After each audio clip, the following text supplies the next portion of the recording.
Médiateur dans les différends entre Kinshasa et Kigali, l'Angola continue à œuvrer pour une désescalade entre les deux pays voisins. Conduit au palais présidentiel de Mongaliema ce dimanche 30 octobre 2022 par le vice-premier ministre, ministre des Affaires étrangères de la RDC, Christophe Lutundula, l'émissaire du président angolais Joao Lourenço a été reçu en audience par le chef de l'État Félix Antoine Tshisekedi Tshilombo. Les questions de paix et de sécurité dans la région des Grands Lacs, surtout dans l'est de la RDC, ont occupé une bonne place des entretiens entre le président Félix Tshisekedi et Tete Antonio, ministre angolais des Relations extérieures.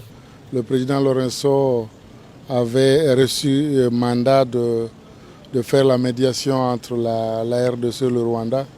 Et dans ce cadre-là, il continue ses efforts dans les circonstances que nous connaissons aujourd'hui. Il a été clair à Dakar quand il a participé à la conférence de paix et la sécurité en Afrique qu'il continuerait donc à œuvrer de façon à ce que la paix se retrouve dans notre sous-région. Vous comprenez aussi que l'Angola, c'est quand même un voisin immédiat de la République démocratique du Congo. Et dans la culture africaine, quand quelque chose se passe chez son voisin, on se sent soi-même aussi concerné.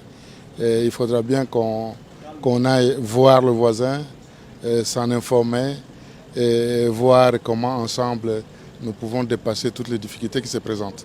La situation s'est dégradée ces derniers jours avec la reprise des combats dans la zone de Rutshuru et la décision de la RDC d'expulser sous 48 heures après sa notification l'ambassadeur du Rwanda en poste à Kinshasa.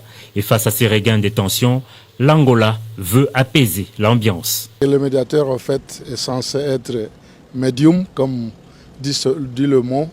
Donc au milieu, le médiateur écoute toutes les parties et à la fin, on cherche à trouver des solutions sans, n'est-ce pas, aller dans les grands détails, y compris des décisions souveraines que tout État est censé respecter et prendre. Mais je dis que les attitudes du président Tshisekedi ne changent jamais.